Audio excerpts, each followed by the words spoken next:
Gonzalo Duque Escobar, profesor de la Universidad Nacional y miembro de la Sociedad de Mejoras Públicas, y estoy al lado de un compañero de Pereira, Juan Guillermo Salazar Pineda, quien está colaborando en el caso de la RAP del Eje Cafetero en temas estratégicos y de ciencia y tecnología para la ecorregión.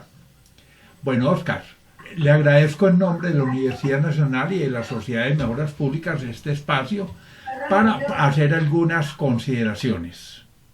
Siga usted. Bueno, muy buenos días, Gonzalo. Le agradezco mucho la oportunidad de poder hablar con ustedes, de poder intercambiar algunas apreciaciones sobre la región.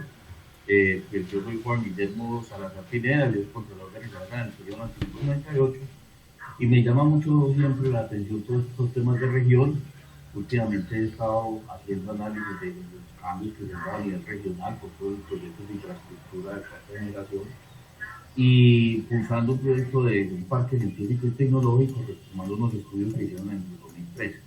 Y ahora, pues como usted lo mencionaba, estoy con la RAP apoyándole en el componente de ciencia y tecnología e innovación del plan regional, del plan estratégico regional. Entonces, como habíamos quedado, Gonzalo, yo les doy la palabra para la presentación de los proyectos que usted me mencionó. Bueno, con mucho gusto. Entonces voy a hacer aquí una presentación, voy a utilizar un documento. Este documento, por ejemplo, se llama Ferrocarril Cafetero y Túnel Comanday, por Gonzalo Duque Escobar. Este es un documento que está en este momento prácticamente en desarrollo. La Sociedad de Mejoras Públicas y de la Universidad Nacional de Colombia. Y aquí hay un túnel de 42 kilómetros cruzando la cordillera por el norte de Cerro Bravo. Mire, una diferencia estructural que hubo entre el túnel de la línea y el túnel de Río Negro, que era el más largo, era que el túnel de la línea se hizo sobre rocas que no tienen un autosoporte. Eso hace mucho más incierto el escenario, a diferencia de lo que ocurrió en el túnel de Río Negro y también en Santa Fe de Antioquia, donde las granodioritas del batolito antioqueño. Estaba diciendo que la diferencia fundamental entre el túnel de la línea y el túnel de Río Negro, o si se quiere, el túnel de Santa Fe de Antioquia, radica en las rocas. El hecho es que la incertidumbre de las rocas o de los macizos rocosos en el trópico andino puede llegar hasta el 50%, mientras en una obra de concreto la incertidumbre es el 5 o 6%, porque todo el mundo conoce los materiales, la resistencia, dónde está el hierro. En el caso de la geología es mucho más complicada. La incertidumbre de las rocas en Europa y en Estados Unidos puede ser, o incluso Chile, del 30%, pero en el trópico andino es mucho más complejo y esa incertidumbre sube al 50%. Yo tuve una posibilidad como interventor en la elaboración del manual de túneles para Colombia, y una de las cosas que yo comentaba era el problema del riesgo. Por ejemplo, el túnel que se está haciendo en el Toyo es un escenario de mucha complejidad. Esos túneles, cuando tienen tanta incertidumbre, es mucho mejor que se hagan como obra pública y no como alianza público-privada, porque se vuelve una lotería para el constructor y para el Estado. Entonces, este túnel que estamos mostrando aquí de 42 kilómetros a 1.250 metros sobre el nivel del mar tiene un ferrocarril en línea negra y una carretera en donde los carros llegan a los portales, se montan en el tren y pasan. Es decir, un túnel de 42 kilómetros tiene que ser férreo, eso no es un túnel apto para carros. Y estaríamos integrando a la Dorada con el kilómetro 41. La línea negra sale desde Perico, que es el tren, y llega hasta el kilómetro 41, mientras que la línea roja, que es la carretera, parte de Honda y llega a Manizales. Esa es más o menos la idea. El tren no puede tener más del 3% de pendiente para ser viable. El escenario que tenemos en Colombia es que estamos subiendo con el ferrocarril del Pacífico a la cumbre, donde yo de muchacho veía 2 locomotoras empujando 5 vagones cargados. Un tren así no es rentable. Es decir, un ferrocarril no puede tener más del 3% de pendiente. Aún más, los ferrocarriles son rentables requiriendo mínimo un tren diario cargado, mínimo. Pero un ferrocarril no es capaz de llevar más de 10 trenes. Es muy raro que los tenga. Por ejemplo, el Cerrejón funciona full, con 9.2 trenes diarios. La Drummond, el ferrocarril, funciona full, con 8.5 trenes por día. Igualmente, la hidrovía del Magdalena, para ser rentable, necesita mucha carga. Eso con poquita carga no es viable. En el ferrocarril del Pacífico había un horizonte de 240.000 toneladas anuales, que son 24 trenes del Cerrejón por día. Los trenes del Cerrejón o de la Drummond son el equivalente a trenes de 100 vagones con 100 toneladas a 100 kilómetros por hora, porque son de trocha estándar y en plan. Mientras que un tren de montaña generalmente tiene que ser pues en suave pendiente, pero ya sabemos las dificultades que hay para que no ocurra lo de la cumbre. Pero son viables cuando estamos hablando de trenes de 50 vagones con vagones de 50 toneladas, no de 100 y a 50 kilómetros por hora y no a 100 kilómetros por hora por la geometría mucho más sinuosa, unos radios de curvatura menores. Eso es un elemento fundamental para eso. Ahora, en cuanto a la hidrovía, es importante entender que la hidrovía requiere mucha carga. Y en Colombia tenemos limitación de carga, pero hay una opción con los carbones de Colombia para hacer viables este tipo de proyectos.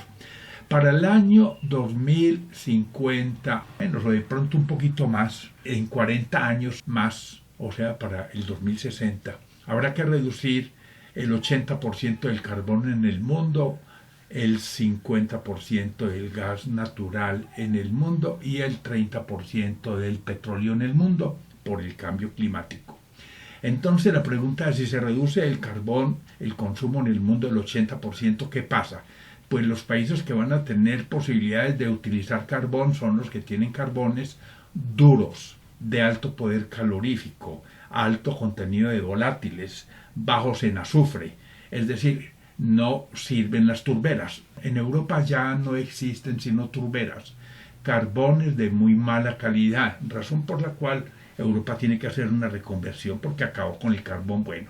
Ahora, ¿cómo está Colombia de carbón? Colombia tiene casi 7.000 millones de toneladas de carbón, pero son reservas medidas. ¿Qué quiere decir reservas medidas? Que a la vista puede ser el doble o el triple. Entonces, esa es la cifra bajita de Colombia, lo que está ya medido. Por ejemplo, el Cerrejón y la Drummond sacan el equivalente a 30 millones de toneladas al año. Eso es lo que están sacando, o un poco menos.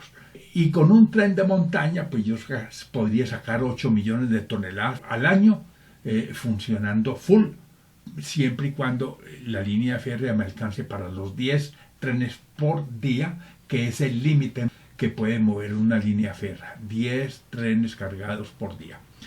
Observe esa diferencia con lo del Pacífico, el ferrocarril del Pacífico, esperanzado en 240.000 toneladas al año, que si son 24 trenes del Cerrejón, es decir, un tren cada 15 días, en trenes de montaña sería un tren cada 4 días. Mire que no puede ser rentable, no puede ser rentable. Entonces, esta línea férrea exigiría también que nos conectemos desde el altiplano hasta Buenaventura. ¿Por qué hasta Buenaventura? Porque Buenaventura es el puerto importante de Colombia en este momento. ¿Por qué el altiplano? Porque es el centro de gravedad de generación de carga en el centro de Colombia, donde se tiene el 40% del PIB y el 30% de la carga. En el occidente colombiano es el 30% del PIB no más, pero el 40% de la carga, y el centro de gravedad está aquí en el corredor del Cauca, alrededor de la Virginia, más o menos hacia el kilómetro 41. En el sector es el centro de gravedad de generación de carga del occidente colombiano. Resulta que si yo llevo el ferrocarril del altiplano al Pacífico, tendría que buscar una variante por Lo Guerrero, que no existe. Tiene que ser una variante con túneles y viaductos. Entonces no estaría bajando yo hasta Jumbo y eso me economizaría 100 kilómetros, pero igualmente al remontar la cordillera no es viable ese ferrocarril. Por eso los túneles y los viaductos, alrededor de 40 kilómetros, así, este es de 42. Es lo que se requiere del tunelado para pasar al lado del Pacífico por unas rocas que esas sí tienen alto nivel de incertidumbre, al igual que las rocas del Toyo. Es como el caso del túnel de la línea. Por lo tanto, debería hacerse eso como obra pública. Ahora, la hidrovía del Magdalena pues tiene una capacidad de 500 millones de toneladas al año, eso equivale a 150 trenes del Cerrejón por día, a 150 trenes de 100.000 toneladas por día.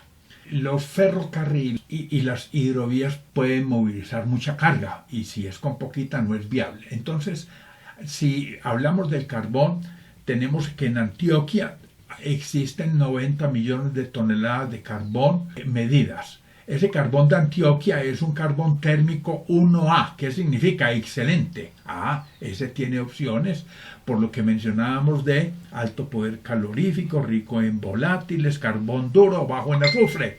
Y lo que tenemos en el Cauca y en el Valle del Cauca son más o menos unos 30 millones adicionales, casi 40. Entonces estaríamos hablando de 125 millones mal contados de toneladas equivalentes en el occidente colombiano. El carbón es un carbón del terciario. Esa cuenca se extiende hasta Quinchía y Río Sucio. Bueno, es un carbón, repito, de 5.000 calorías por kilogramo. Pero hay un carbón, por ejemplo, que es el que mueve el Cerrejón y el que mueve la Drummond, que es el carbón de la costa. En la costa norte de Colombia, en toda la región de la costa, tenemos muchísimo más carbón.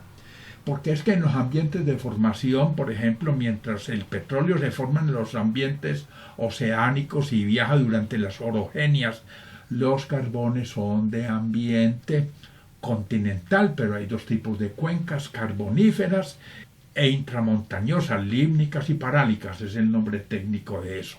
En mi manual de geología, usted pone manual de geología Gonzalo Duque Escobar, lo abre y en rocas sedimentarias encuentra en detalle esas características de los carbones, o diferencias más bien, y los procesos de formación. Pero volviendo al caso, existen cuencas intramontañosas, son muy recogido el carbón, pero con espesores de 5 metros, mientras que en los ambientes costeros son muy extensas las cuencas y las capas son de medio metro de espesor en promedio. No de 5 metros, sino de 50 centímetros, medio metro. El 90% del carbón en Colombia lo tenemos en la costa. Por ejemplo, ese carbón de la costa de la Drummond y el Cerrejón es un carbón de 6.000 calorías por kilogramo, superior al de Antioquia. Y la Drummond y el Cerrejón tienen todo el carbón vendido, todo, y lo van a seguir teniendo porque el mundo va a tener que cancelar el 80% del carbón, pero por supuesto que los carbones que seguirán en juego son los carbones buenos.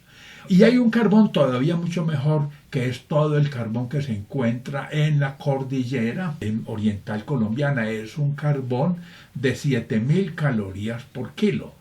Eso es inigualable, pero también allá tenemos el 10% de los carbones que hay en esa cordillera, aún posiblemente son carbones coquizables, que eso ya es otra cosa distinta, ya es otro concepto distinto, porque no está hablando de carbón para quemar.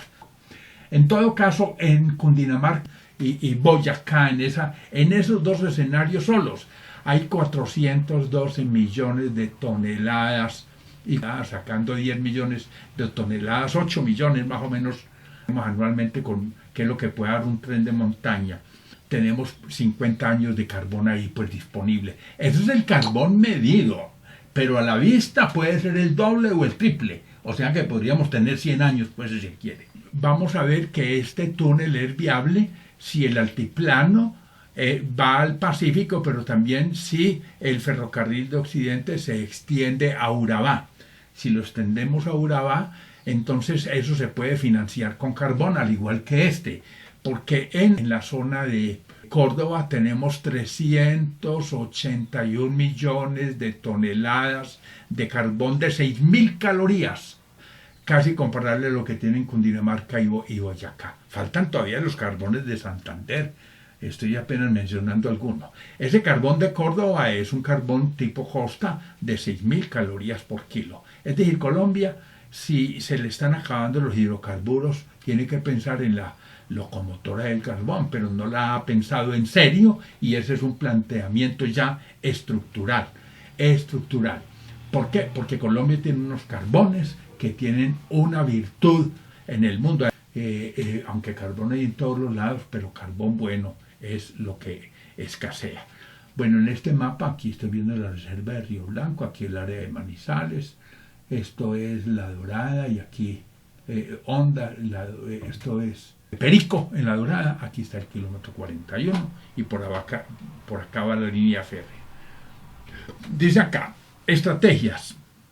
Triángulo de Oro de Colombia, eje cafetero. Mire, el eje cafetero está en medio del Triángulo de Oro de Colombia, en ese círculo de 200 kilómetros que pasa por Buenaventura. Es bien interesante saberlo. Tenemos el 64% del PIB y habita más de la mitad de la población de Colombia. Frente a la pregunta, ¿y el Plan Maestro de Transporte Intermodal de Colombia 2015-2035 qué? 1. Por no definir los principales centros de gravedad de generación de carga en la región andina como lo son el altiplano, 30% de la carga y 40% del PIB en el centro, y el corredor del Cauca, 40% de la carga y 30% del PIB para Colombia, no identificó los corredores logísticos norte-sur por ambas cuencas de la región andina, ni integró adecuadamente altiplano y corredor del Cauca entre sí y con los puertos, pensando que el sistema carretero era suficiente para llegar a nuestros mares. Y 2, en lugar de poner a competir ferrocarril y río a lo largo del Magdalena, además de extender la hidrovía al Huila, navegando el Salto de Honda, debió integrar mediante el tren a Buenaventura con Urabá. Colombia debe conectar mediante el tren las cuencas del Cauca y Magdalena y buscar la consolidación de un corredor logístico que partiendo del Orinoco y pasando por el altiplano y La Dorada a través de viaductos y túneles para una línea férrea por la variante Lobo Guerrero llegue al Pacífico colombiano.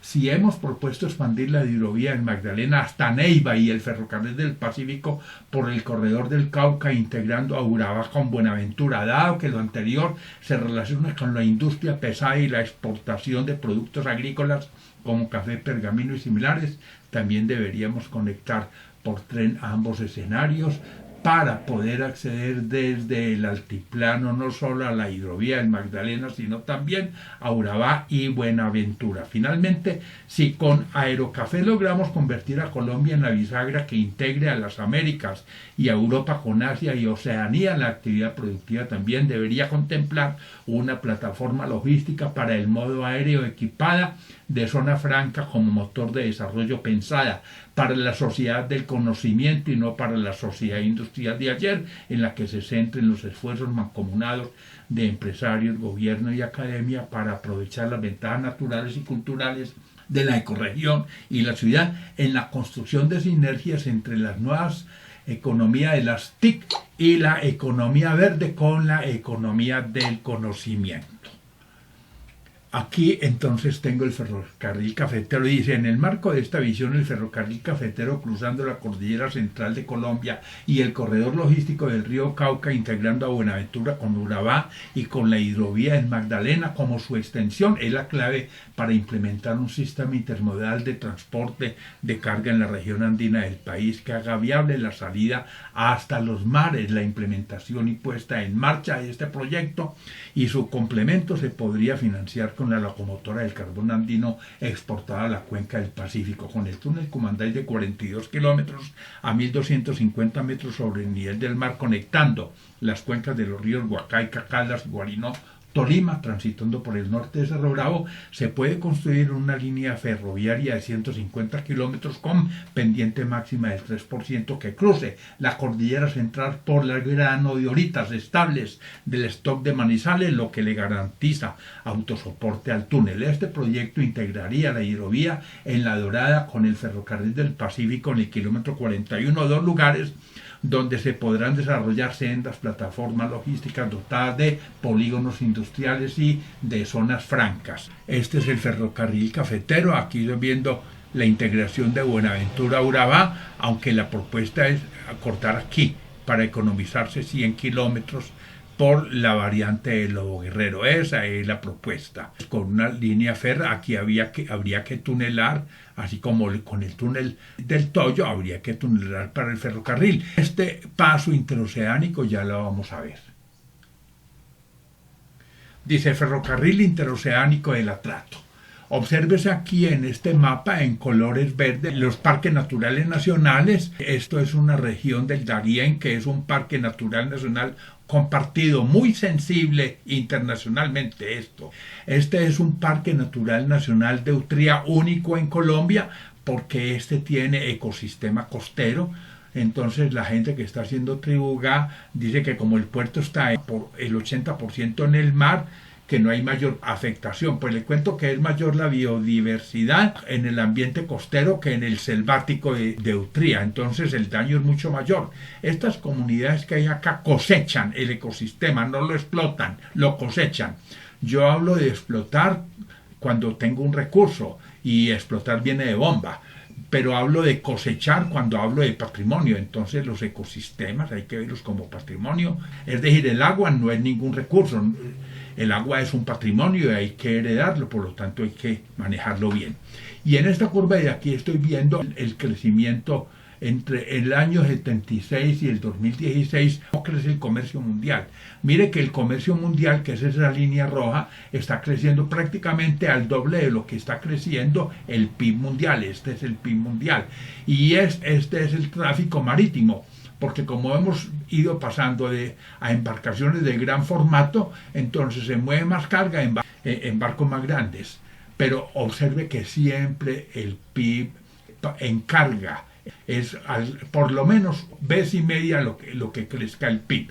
Y en pasajeros generalmente a nivel mundial es el mismo crecimiento que tenga el PIB y no una vez y media o dos, que es lo que ocurre con el comercio. Dice: desde la Universidad Nacional de Colombia y la Sociedad de Mejoras Públicas de Manizales hemos venido proponiendo la creación de un ferrocarril interoceánico para conectar los océanos Atlántico y Pacífico como complemento al Canal de Panamá. Olvidaba decirle a usted esto, que esto es Isla Grande y aquí es Vigía del Fuerte. Esta es una zona inundable y esto es el tapón del Darién. Aquí ni con pilote se pasa. Dice: consideramos que 90 kilómetros al norte de Tribugá, en el Pacífico colombiano, se encuentra el Golfo de Cupica, que ofrece una alternativa estructuralmente diferente a la de un puerto como el que se contempla, ya que favorece un paso transoceánico más corto siempre y cuando se construye el ferrocarril verde Urabá-Cupica, complementado con la hidrovía del Atrato, cuya capacidad podría ser de 150 millones de toneladas por año, la tercera parte del río Magdalena. Como referente, Panamá, con su ampliación, al pasar de 300 a 600 millones de toneladas anuales, ha duplicado su capacidad. Dice: si la comunidad que habita este estratégico territorio lo considera, entonces a través de Cupica es posible articular los mares de Colombia mediante un ferrocarril interoceánico que, avanzando por Vigía del Fuerte y pasando por Chigorodó, llegaría al complejo portuario antioqueño, proyecto que se complementaría con la hidrovía del Atrato. Creemos que la construcción de un nuevo proyecto portuario en la región del Pacífico, en lugar de desconocer los derechos bioculturales de este territorio biodiverso, pluricultural y multiétnico, y de competir con los puertos de Buenaventura y Cartagena para prevenir un enclave y facilitar el desarrollo, debe hacer socias a las comunidades locales propietarias de la tierra, con lo cual se podría saldar una deuda histórica. En el caso del puerto de Tribugá, le compraron la tierra a los nativos. No, hay que hacerlos socios del proyecto. Eso es más que importante, necesario.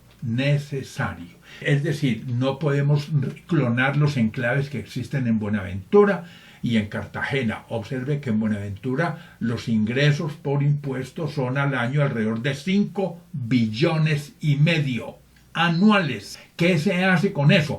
Y es un puerto, y yo estoy aquí hablando de un paso interoceánico, que es puerto más algo adicional. Dice: por lo anterior, si se busca ofrecer un verdadero desarrollo que parta del enorme potencial pesquero del Pacífico colombiano, se debería dotar a la comunidad con plantas de procesamiento de mariscos y pescados, sistemas de energía, refrigeración y comunicaciones, y de programas de formación y capacitación para generar decenas de miles de empleos dignos y emprendimientos locales en todo el Andén Pacífico, lo que incluiría a Tumaco. Estoy diciendo que podríamos generar 50.000 empleos donde la preparación de mariscos y pescados lo pueden hacer mujeres, gente de la tercera edad.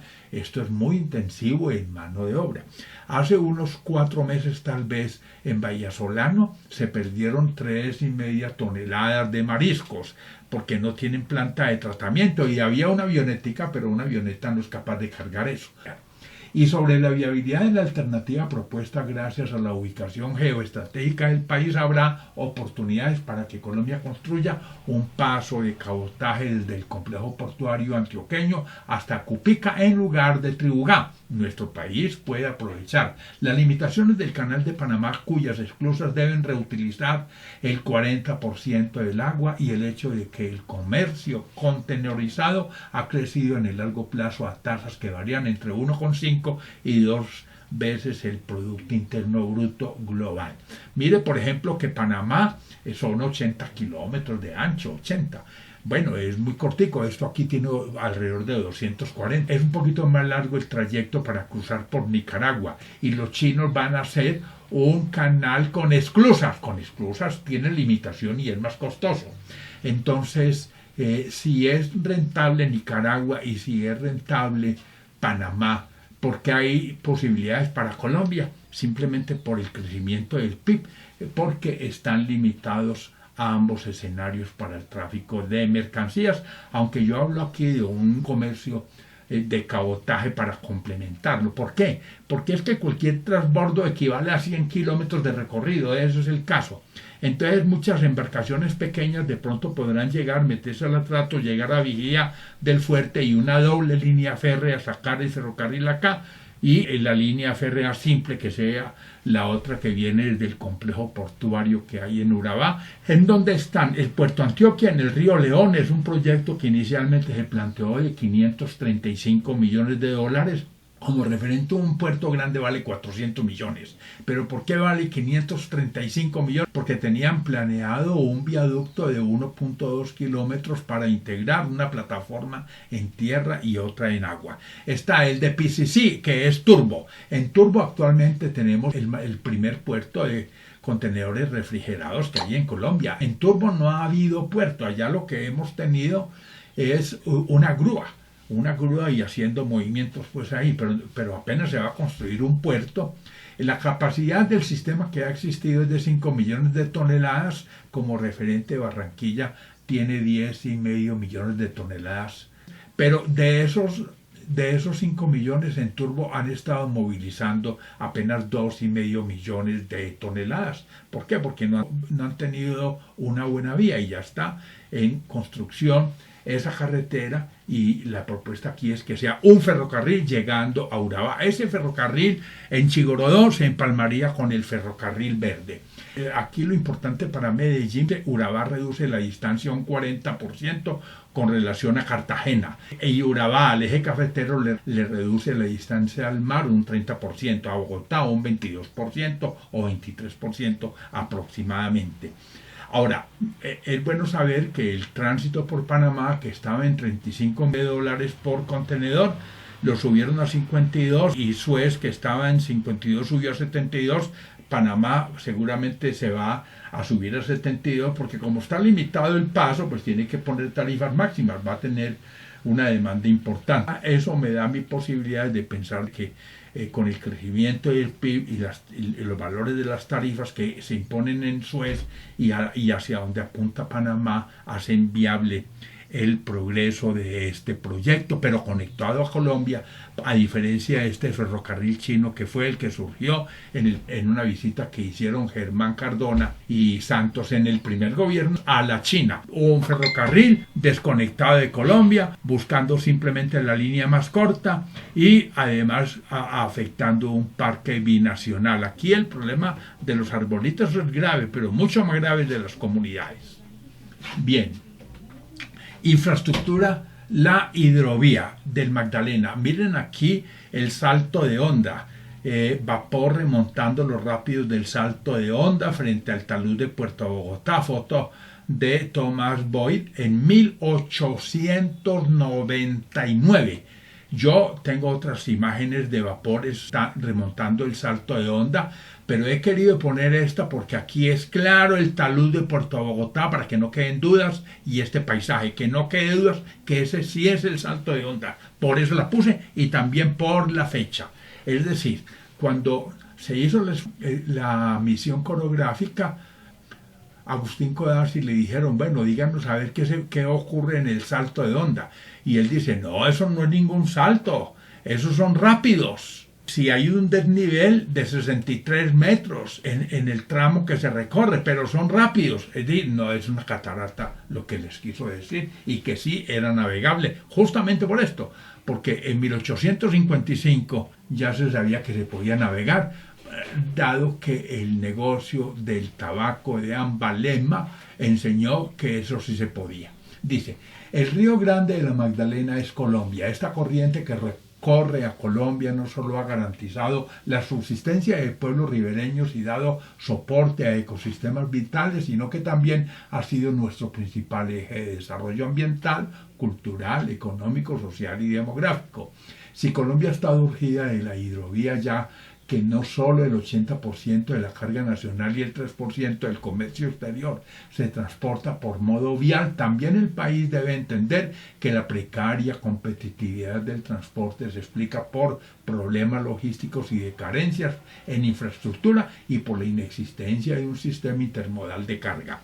El objeto de la recuperación del Magdalena, remontando el Salto de Honda y extendiendo la hidrovía hasta Neiva, además de hacer que los poblados ribereños vuelvan a ser puertos o asentamientos de pescadores, debe prevenir la sobreexplotación de la pesca y la madera y que se arrasen humedales para extender cultivos y actos ganaderos si queremos hacer de las comunidades y ecosistemas del territorio el principal objetivo del desarrollo y convertir el río en una hidrovía incluyente y ecológicamente funcional y sostenible. La hidrovía con una reducción de costo superior al 40% y movilizando 6 millones de toneladas. Eso es el doble de lo que se mueve en Barranca, donde 2 millones son hidrocarburos, en un horizonte moderado, con el río operando al 100% del tiempo. Podría generar más de 100.000 empleos para Colombia, además de conformidad con el estudio Destrabando las Arterias, BID 2010, porcentualmente las exportaciones y las importaciones crecerían cerca de 5 veces lo que se economiza en el movimiento de las mercancías. Aún más, según el Plan Maestro de Transporte Intermodal 2015-2035 de Colombia, una reducción del 1% en el costo al valor, es decir, no en pesos, sino en valor de los fletes, puede aumentar las exportaciones entre 6 y 8 veces. Mire esto, pues. Adicionalmente, dicho desarrollo que produciría un incremento del PIB mayor al 1,2% de participación, según la Fundación Igala. Al contar en el Magdalena Centro con transporte económico, se podrá duplicar el Producto Interno Bruto de Caldas, que es 1,6, al incrementarse en el otro 4% que falta del PIB, gracias a la disponibilidad de energía y agua suficiente para desarrollar las industrias químicas de base minera del Plan Minero de Caldas 2010-2016, elaborado por Gabriel Poveda Ramos. De 30 proyectos que identificó Gabriel Poveda Ramos, yo identifiqué alrededor de 10 o 12 proyectos que me parecen los más promisorios, pero habría que caracterizar y cuantificar las reservas para garantizar 25 años como mínimo de suministro de materias primas cuando tengamos la hidrovía funcionando y además sabiendo que tenemos energía disponible. Por ejemplo, en Purnio tenemos nosotros la posibilidad, dado que el puerto quedaría 6 metros por encima del nivel de inundación del río.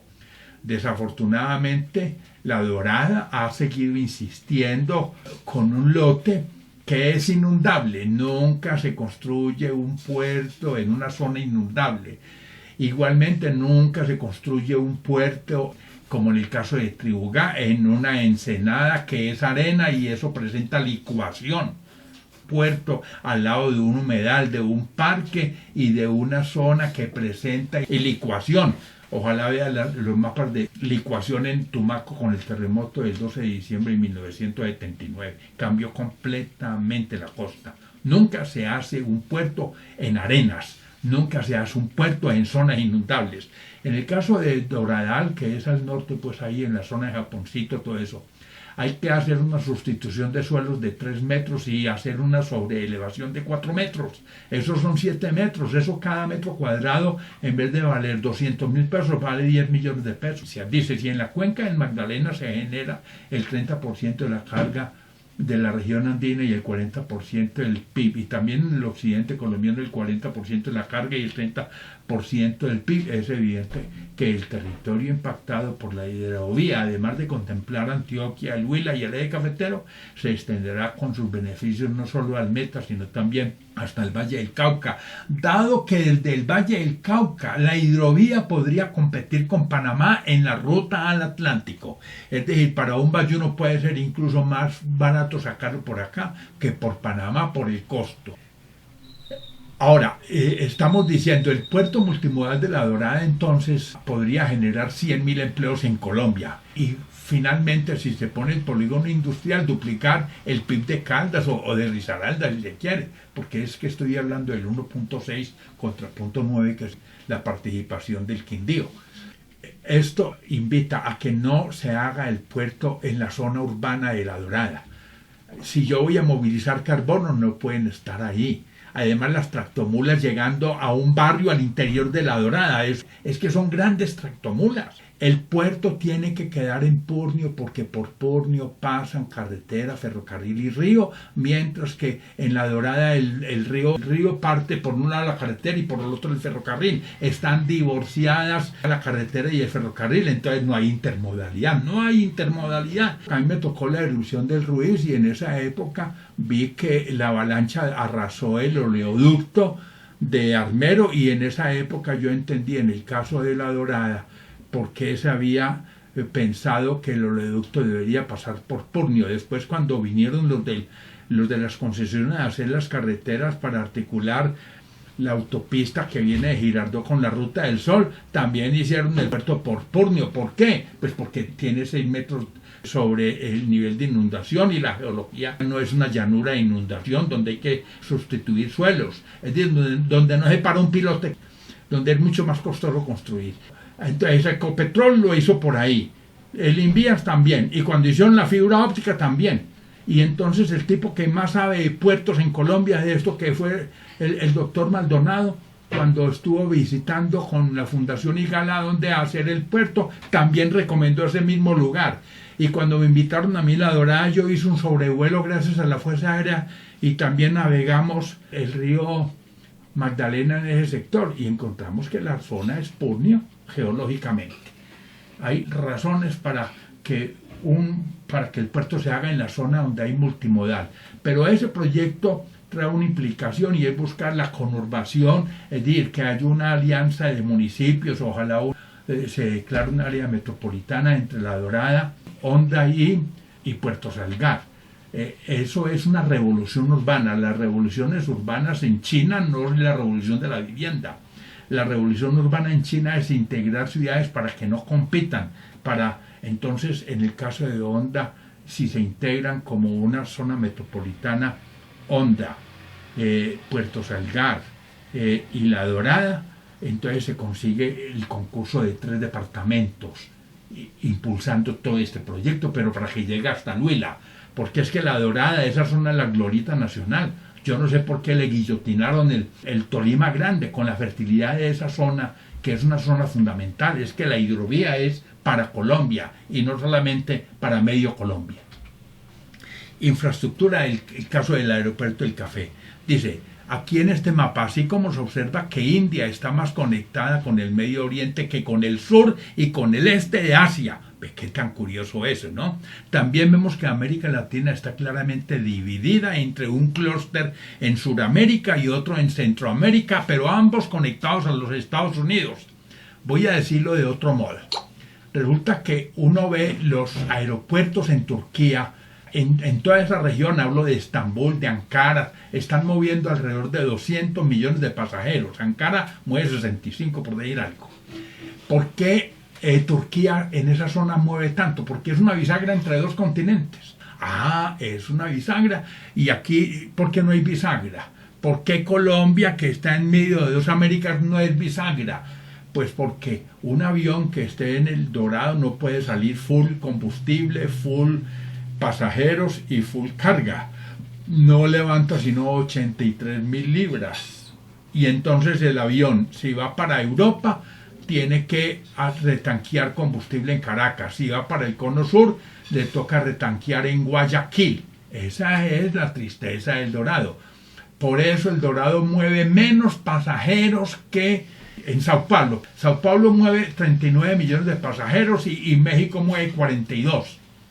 ¿Por qué el Dorado, estando en la mitad, no mueve más que los dos? Porque no es bisagra. No más, eso es. Por eso aquí en esta gráfica la pongo, se constata que la bisagra es Estados Unidos por fuera. Eso es un contrasentido. Dice, a continuación los desafíos para el eje cafetero relacionado con el aeropuerto del Café si se concibe el proyecto con pista de 4.000 metros para que tenga alcance transoceánico como parte de un nodo aéreo para la región andina con funciones de complemento para el Matecaña y el Edén, como la fórmula para hacer viable el paisaje cultural cafetero operando como aeropuerto low cost y de carga pesada. Ojo, aeropuerto low cost y de carga pesada, ahí está la clave, con operaciones transoceánicas de alcance intercontinental y como nicho para una plataforma logística del modo aéreo de gran proyección en el eje cafetero. Si estábamos diciendo que un puerto multimodal, en el caso de La Dorada, como nodo logístico, como plataforma logística, genera 100.000 empleos en Colombia, eso es para sacar productos que van por el mar. Pero lo que va por el aire vale mucho más, mucho más. Incluso hasta creo que están justificando a Aerocafé con aguacate y naranja. Eso va por barco, no sino que le metan carne, eso va en contenedores refrigerados. Y además con Findeter hicieron una proyección y les da que para tal año son 4 millones de pasajeros en este territorio, cuando sabemos que los pasajeros crecen lo mismo que el PIB y no al 10%. El PIB no crece al 10%. Revisen eso en la RAP del eje cafetero, cuáles son las proyecciones y las tasas. Hay errores estructurales, tanto en las tasas como en el tipo de mercancía que se mueve. Dado que según la Asociación de Aviadores Civiles de Colombia, un jumbo puede levantar 112.000 libras desde Aerocafé contra 83.000 del Altiplano y 75.000 de Río Negro, el proyecto puede complementar al Dorado y al José María Córdoba funcionando en redes desde el centro de las Américas y desde la región andina de Colombia, al poder ofrecer economías para movilizar carga pesada y pasajeros a destinos lejanos. No estamos hablando para Cartagena, estoy hablando ir a Europa, al Cono Sur. De extenderse su pista, podrán operar aviones tipo Jumbo desde el corazón del Triángulo Económico de Colombia, no solo con alcance directo a Europa, al Cono Sur y a Norteamérica, sino también a Asia y Australia, ofreciendo en ambos casos tarifas inferiores un 49% respecto al del José María Córdoba, que no levanta sino 75.000 libras, y un 36% respecto a las del Dorado, porque de allá no se levanta sino 83.000 libras. Mientras el principal aeropuerto de Panamá moviliza 14 millones de pasajeros al año, los dos primeros de Ecuador movilizan cerca de 10 millones y los tres más importantes de Venezuela 11 millones contra 9,8 millones de pasajeros que moviliza el aeropuerto de Buenos Aires, 19,3 millones el de Lima. Como nodos aéreos latinoamericanos sobresale México con 42 millones de pasajeros, el Dorado con solo 32 y Sao Paulo con 39. Mire que el Dorado no es bisagra. Entonces, para que el sistema interactúe con Colombia sirviendo de nodo articulador a nivel intercontinental, se requiere desarrollar un gran aeropuerto en Colombia que sirva de bisagra entre las Américas y entre Europa, Asia y Oceanía, complementando al Dorado. El transporte funciona por redes. Usted tiene que tener el metro y las líneas alimentadoras. Entonces el metro no anda por los barrios de la esquina, por eso es anómalo a lo que estamos viendo aquí en este esquema, es porque Estados Unidos tiene un movimiento muy grande. Si no, eso no estaría ocurriendo así. Estoy diciendo entonces que con el aeropuerto del Café, Colombia, operando con El Dorado, con Río Negro, todo, por eso le hablo de aeropuerto low cost y de carga pesada, podría ser un atractor sobre los aeropuertos vecinos de la región. Hablo de Panamá, Ecuador y Venezuela. A modo de ilustración, el aeropuerto de Atlanta, con 5 pistas y 898.000 operaciones anuales por volumen de pasajeros. Oiga, de pasajeros aparece en el top primero mundial con 104 millones. Le siguen el aeropuerto de Pekín con 86 millones, el de Los Ángeles con 81 millones, el de Dubái con 78 millones. En Colombia, el top 5 de pasajeros en el año 2005 lo encabeza El Dorado con 32 millones de usuarios, sumados los viajeros con tiquete de origen-destino y los que ingresan en tránsito. Segundo, el José María Córdoba de Río Negro, con 7 millones. Tercero,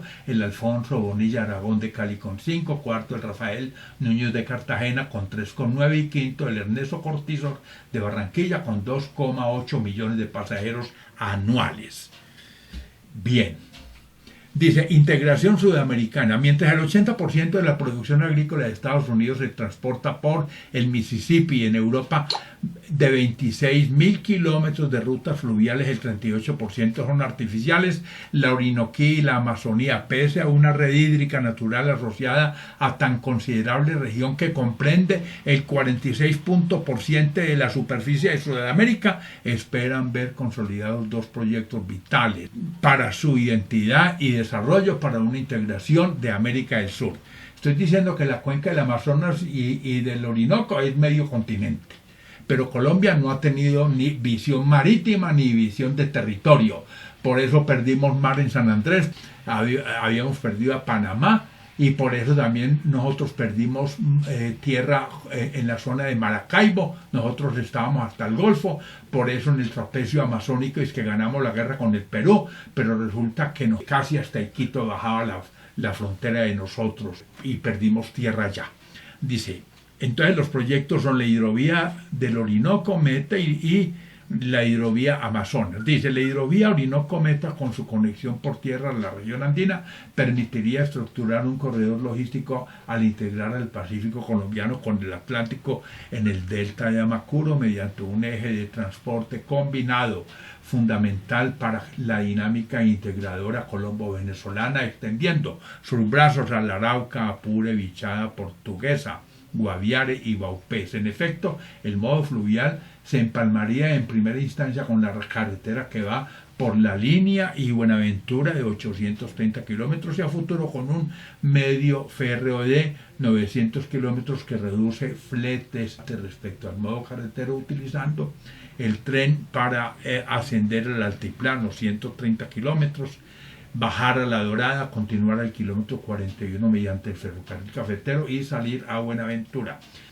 2. Respecto a la hidrovía Amazonas, complementada con su red hídrica navegable, incorpora a su cadena de valor los puertos brasileños de Manaus, Caorí, Tefé e Iquitos en un trayecto de 1.221 kilómetros, ofreciendo su mayor proyección por Ecuador al articular a Quito con una ruta comercial entre Manta en el Pacífico y Belém sobre el Atlántico, que se recorre en 15 a 20 días. Adicionalmente, la vasta hidrovía se bifurca en el poniente, en la desembocadura del Putumayo, en San Antonio de Ica, donde las embarcaciones menores pueden acceder a Puerto Leguízamo y Puerto Asís en Colombia, y luego al remontar el Amazonas agua arriba de Leticia, la desembocadura del río Napo. Esa es la clave, el río Napo, donde aparece Puerto Coca y Francisco de Orellana.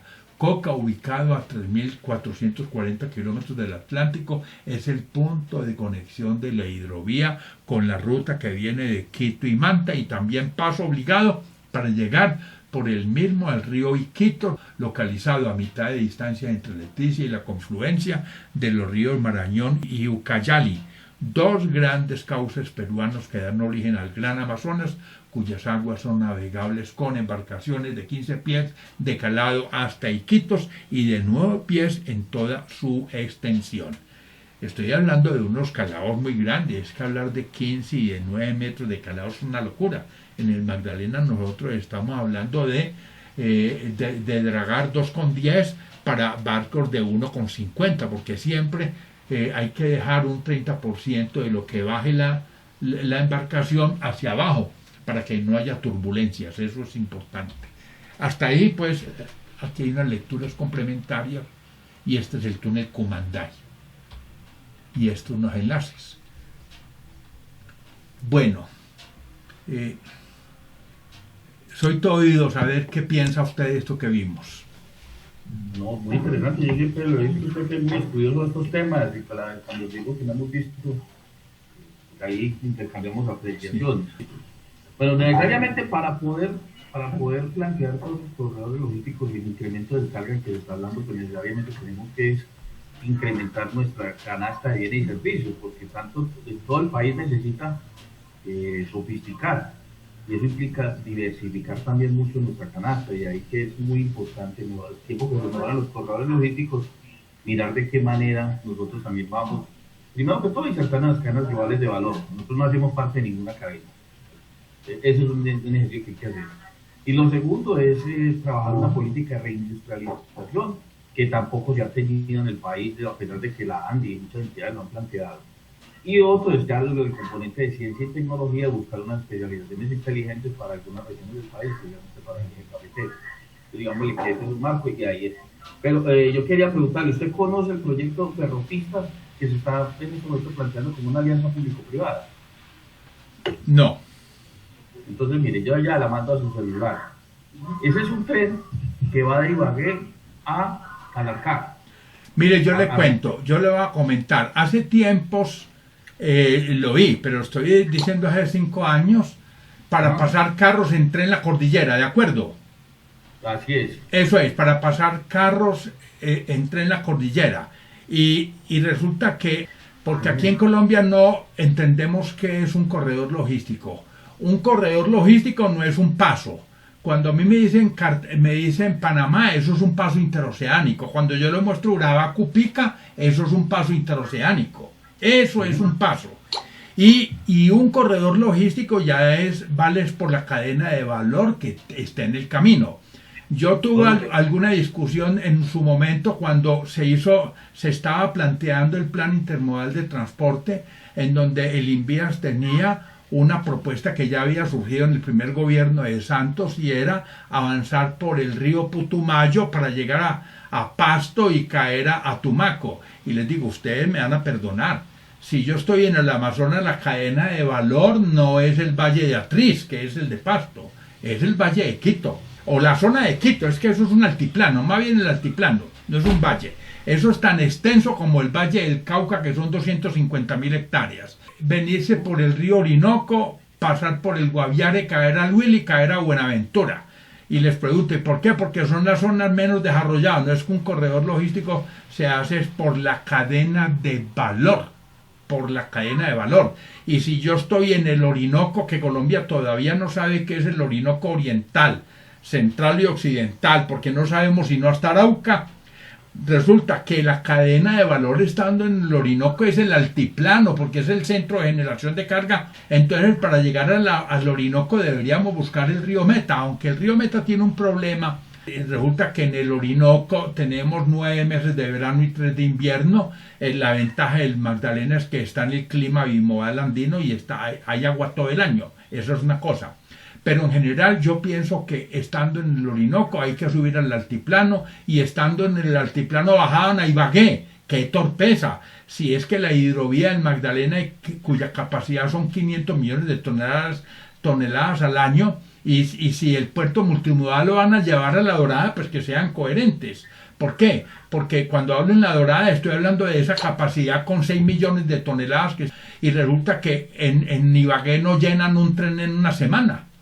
Entonces, en conclusión, a ver, yo estudié mecánica de suelos y el profesor mío fue el tipo más fuerte que hay en túneles en Colombia. Él en esa época estaba discutiendo que el túnel de la línea era muy bajito, porque lo hicieron muy alto.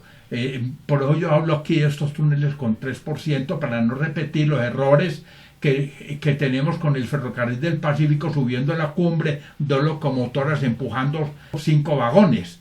Entonces mire que el túnel de la línea bajo ese concepto dependiente va a ser otro túnel paralelo de la línea para un trencito. Eso no gravita, mire, no es ninguna economía notable. Yo pienso que si no piensan en un tren del altiplano a Buenaventura, por donde lo quieran pasar, pero que coja la hidrovía del Magdalena, por donde pasa el tren tiene que ir la hidrovía. Este ejercicio, ahí viene esa propuesta, así como está la otra propuesta de comunicación de Puerto Carreño con Buenaventura, por Buga, que eso ya está en diseño también, para que estoy un geólogo amigo Fabio Chacón, que trabajó en ese proyecto, digamos, que eso ya está, inclusive dentro del plan que hace el gobierno ahorita, van a comenzar a trabajar unos corredores en ese sentido. Y lo que otro que alguna vez les comenté yo, el Mulalolo Guerrero, que es la vía que está concesionada, eso lo tiene Luis Carlos Sarmiento Angulo, y creo que es la vía que más queda del todo el paquete 4G, porque no ha podido arrancar por unos problemas allá de consultas que se han tenido y tutelas, se le ha frenado mucho eso, que es desde Mulaló, sube a la cumbre y se baja al río Bitaco y se mete en un túnel de 5.2 kilómetros desde ahí, desde la desembocadura del río La María en Bitaco a salir a Lobo Guerrero, que eso inclusive se podría pensar pues, hacia un futuro, mirar la posibilidad de meter otro paralelo para el tren. Pero hago una preguntita, ese tren que usted me acaba de mencionar subiendo a la cumbre, allá es donde yo veía es 2 locomotoras subiendo 5 vagones, y yo lo que propongo aquí es una cosa sin esas pendientes, por otro lado. Pero lo que estoy comentando es una vía que está concesionada en este momento. Carretera, bueno. Carretera, no sé. Ya. Pues bueno, pues, no conocía la existencia de este proyecto del ferrocarril cafetero.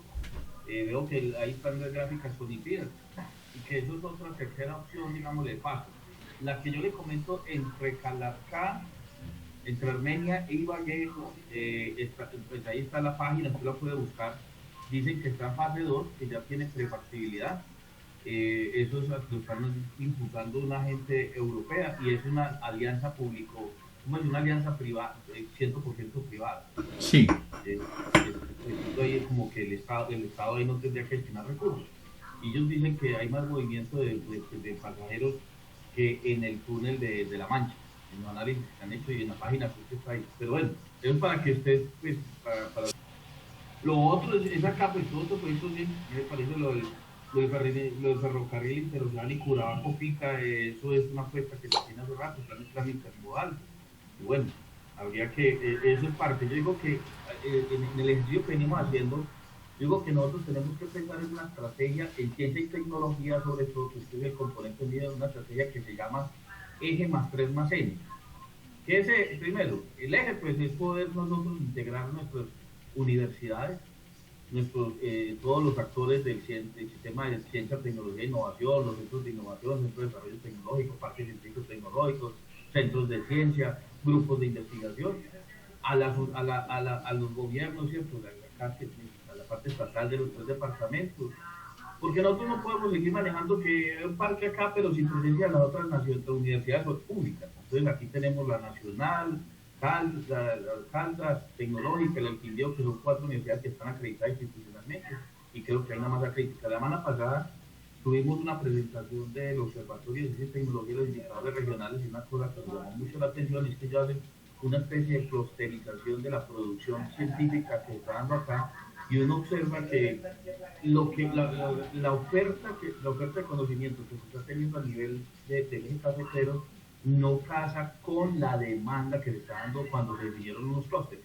Entonces ahí hay un descalce. Entonces por eso es que nosotros tenemos que rápidamente ver cómo juntamos la oferta con la demanda para poder generar las sinergias que se necesitan para poder avanzar en todo lo que son los procesos de innovación, porque es que la innovación es, hay unos grupos de investigación, pues usted conoce muy bien eso, se genera la invención, el descubrimiento y su transferencia a la sociedad, que genera la innovación a nivel de bienes y servicios.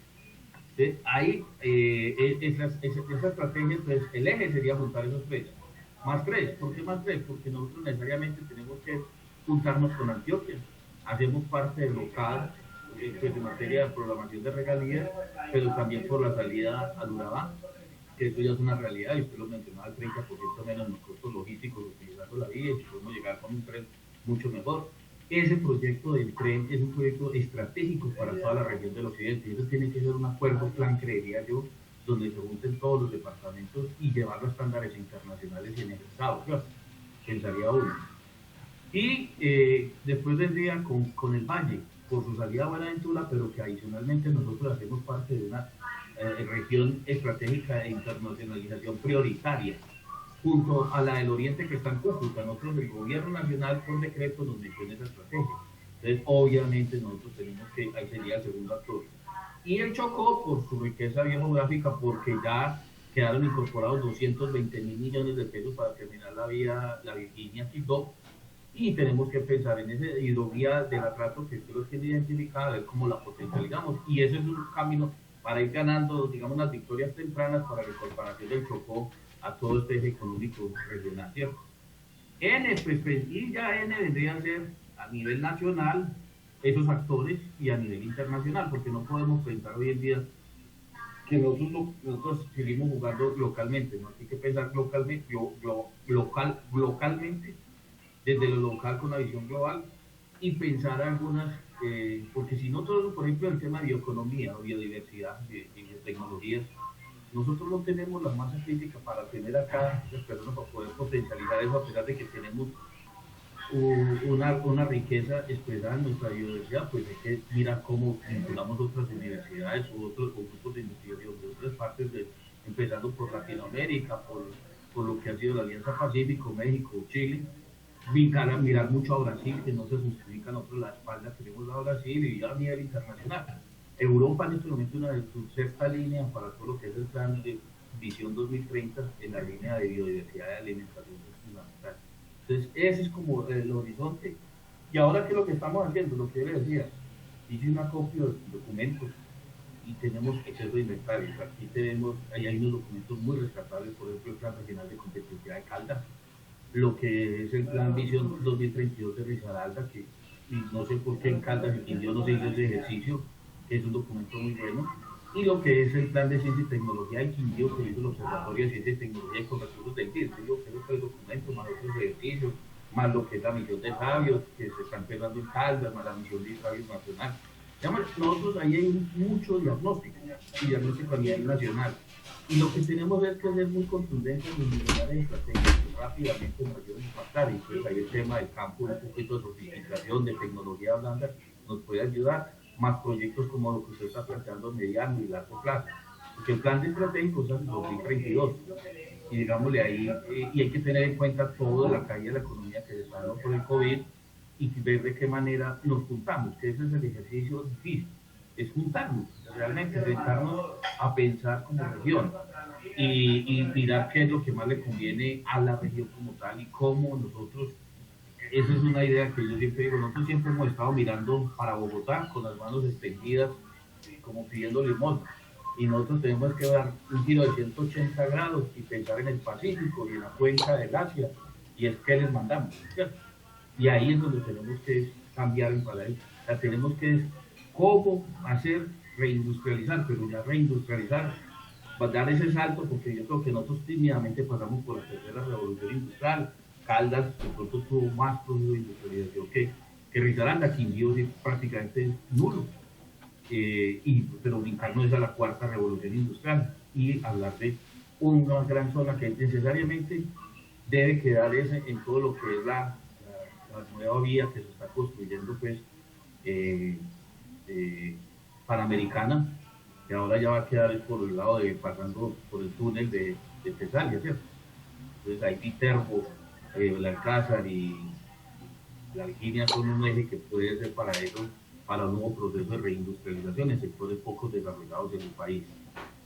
Ese es como, digamos, las grandes rasgos. Esto, pues, estamos hace 15 días desde llegué y tratando de armar, comenzar a mirar unos documentos básicos, pero la idea es hacer procesos participativos. Y bueno, estamos en eso. Mañana tenía una reunión con la directora del CRECE, pero me toca dar una reunión de la RAP, me tocó aplazar. y pues he estado hablando con Johnny Tamayo de la Nacional, y necesariamente tenemos que entrar a las comisiones regionales de competitividad, mirar el sistema de ciencia y tecnología, y a los secretarios de desarrollo económico a nivel territorial. Como a grandes rasgos, lo que venimos haciendo. Mire, una consideración general. Si usted coge una propuesta, ¿cómo hacer que Manaos, o que Leticia, o que Puerto Carreño logren algo en esto? Es muy difícil. Y usted ahorita mencionó, hay una cosa que se llama la masa crítica. Resulta que eso lo entendió China. Entonces China, con la primera revolución tecnológica, Inglaterra duplicó el PIB en 8 años, la del vapor. Con la segunda revolución tecnológica, que fue la electricidad, pues las multinacionales grandes eran pues la General y la Siemens. Estados Unidos y Alemania en el mismo periodo multiplicaron por 4 el PIB. Después viene la tercera revolución tecnológica, que nace con el transistor 1948, ¿ya? Y es la informática. Y China, que en el 85 tenía un consumo per cápita de petróleo un per cápita de 0.2 toneladas contra 6,2 de Estados Unidos. Ellos pensaron en que, bueno, ¿y qué revolución de la vivienda vamos a hacer nosotros? Y es que ese no es el problema. Se metieron en lo que se llama la revolución urbana. Por supuesto que empezaron con la informática y pudieron en menos de 8 años multiplicar por 8 el PIB. Así pues, porque era que no tenían nada. Imagínense que el consumo per cápita de petróleo en la India era de 0.3 contra 0.2 de China. Colombia tenía 0.7 toneladas equivalentes de petróleo por persona al año contra 0.2 de China. Brasil y México tenían 1,1 y 1 tonelada respectivamente. Por supuesto que aquí hay una cosa importante. Suecia, que tenía un nivel de vida muy comparable de Estados Unidos, que tenía 6,2, Suecia tenía 3,2 toneladas equivalentes de petróleo al año. Para mostrar pues que el consumo energético no solamente depende del nivel de desarrollo, sino del modelo de desarrollo. Eso hay que ponerle ese filtrico ahí. Pero aquí lo que quiero señalar es que el año pasado el PIB de China fue de 20.000 billones de dólares contra 26.000 de Estados Unidos. Y entonces la pregunta es, ¿qué hizo? La revolución urbana. Están haciendo una ciudad-región de 120 millones de habitantes en el nororiente de China. Hay 2 ciudades que estaban a 5 horas con un viaducto que tiene 500 metros de altura y un supertúnel. Van a quedar, esas 2 ciudades van a quedar a 1 hora. Una cosa, que el urbanismo moderno ha sido exitoso en el número de fracasos al considerar que el urbano, la urgencia de los pequeños poblados es articularse un centro urbano de gran relevancia con una competencia. La urgencia de las megalópolis, y en Colombia no hicieron una, que es Bogotá, es resolver problemas de escala como Ciudad Bolívar, como el Metro, y volverse internacionalmente competitivas. Pero las ciudades intermedias, y las hay grandes como Medellín y Cali, o pequeñas como las capitales cafeteras, la urgencia es hacer una conurbación, la ciudad-región. Y la clave es que se haga entre ciudades del mismo tamaño, porque si es Medellín con Manizales nos hace el fenómeno de vaciado por la masa crítica que usted decía ahorita. Ese es el fundamento de estos sistemas. Entonces nosotros tenemos que avanzar pronto en áreas metropolitanas. Resulta que una cosa es la ley orgánica en esa ley pues hay una cosa importante, porque está en el artículo 2, hay principios rectores, la función social y ecológica de la propiedad, la prevalencia del interés general, la distribución de cargas, y después sale la ley orgánica en el 2011, la LOOT. En esa LOOT del 2011 hay un avance, porque ya se piensa es en la planificación a largo plazo, el problema del tiempo, el problema de los desastres naturales, porque eso surgió a raíz de las temporadas invernales con 30 municipios como Gramalote requiriendo reasentamientos. Entonces surge esa ley que complementa esa visión. Pero Esta ley del 2013, la 1526, ya le cambia el concepto al municipio núcleo para que deje de ser la hegemonía. La forma como se construye y distribuye el poder garantiza que se descentralice la infraestructura social y productiva y que los municipios que participen de la congregación tengan ventajas y no se les absorba el área metropolitana, el municipio núcleo. Entonces, con ese principio tenemos que avanzar a que se tenga una ciudad-región más coherente y podemos superar esa masa crítica. Si queremos, por ejemplo, sabemos que tenemos grandes opciones en 3 líneas. Una que son las TIC, otra la biotecnología roja, azul, blanca y transversal, y la economía naranja. Yo creo que son los 3 grandes ejes que tenemos nosotros, pero para eso necesitamos empresas anclas. Si una, así como lo hizo Medellín con la ciudad N, se trajo a la Hewlett Packard, y hombre, yo necesito que ustedes tengan allá 5.000 técnicos, pues los tenían. Si a nosotros nos piden que tengamos una multinacional más pequeña, que tengamos 1.500 técnicos, tenemos que estar integrados los 3 porque Manizales no los tiene, así de sencillo. Entonces yo pienso que el esquema de ciencia y tecnología pasa por varios ángulos. Primero es el campo estratégico, el nicho es la ciudad-región. Entonces tenemos que empezar con un sistema integrado de transporte, tenemos que empezar con áreas metropolitanas y consolidar acciones en no competir, sino complementar las economías, y al complementar las economías tenemos que encontrar las sinergias territoriales y científicas y políticas para unos planes integrales, como tú lo mencionas, que ese plan que tiene Risaralda lo podamos hablar a nivel regional, cómo lo vamos a compartir con Antioquia, cómo con el Valle. Ahora, si nosotros como ciudad-región no nos integramos, vamos a palidecer frente a las acciones metropolitanas de Cali y Medellín, porque ya vamos a estar a 2 horas y media de ambos escenarios con las autopistas de la montaña y con todo lo que tenemos. Entonces, aquí estamos en una condición más vulnerable que antes, porque antes por lo menos nos manteníamos así como se ha mantenido Mompox aislada, ahí sobrevivimos, pero ahora con las interacciones metropolitanas nos pueden hacer el fenómeno de vaciado. Pero si nosotros integramos la ciudad-región, podemos sacar una ventaja complementando economías entre nosotros y más adelante incluso haciendo lo mismo con Medellín y Cali para tener un eje urbano, que es lo que tiene China, sin antecedentes en el Pacífico latinoamericano. Ahora, yo pienso que sí, las opciones grandes de nosotros tienen que estar en la biotecnología, tienen que estar en las TIC y tienen que estar en la economía naranja. Por ejemplo, el caso del paisaje cultural cafetero, sí, el café es el 0.8% del PIB, el cultivo, y el turismo es, bueno, en el 2015 era el 2.3%, ahora el turismo puede ser el 2%, el 2.7%, la economía naranja, que ahora es el 3.3%, para el 2030 podría ser el 7% del PIB. En la economía naranja, el primer detonante es el paisaje cultural cafetero, pero ahí, como estamos hablando de ciencia y tecnología, impliquémoslo con la cultura. Yo manejé el Centro de Investigaciones de la Universidad Nacional aquí y me di cuenta que sabemos mucho de ciencia y tecnología, aunque lo ponemos en duda, pero no sabemos de saberes ancestrales. Por ejemplo, hay una brecha de productividad e ingreso que hace que los ingresos urbanos de Manizales y Villa María, la zona urbana, sean 4 veces los ingresos rurales en el departamento, donde tenemos 290.000 rurales. Porque aquí son 290.000 rurales, 300.000 en las otras cabeceras y 400.000 en la zona urbana de Manizales y Villa María. Esa brecha de ingresos es una brecha de productividad. ¿Por qué? Porque no tenemos ciencia y tecnología, pero imbricada con la cultura.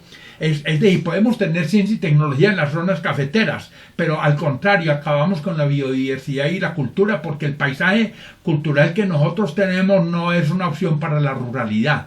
Ahí tenemos que hacer una reconversión para el paisaje cultural cafetero si lo queremos volver un verdadero motor de desarrollo.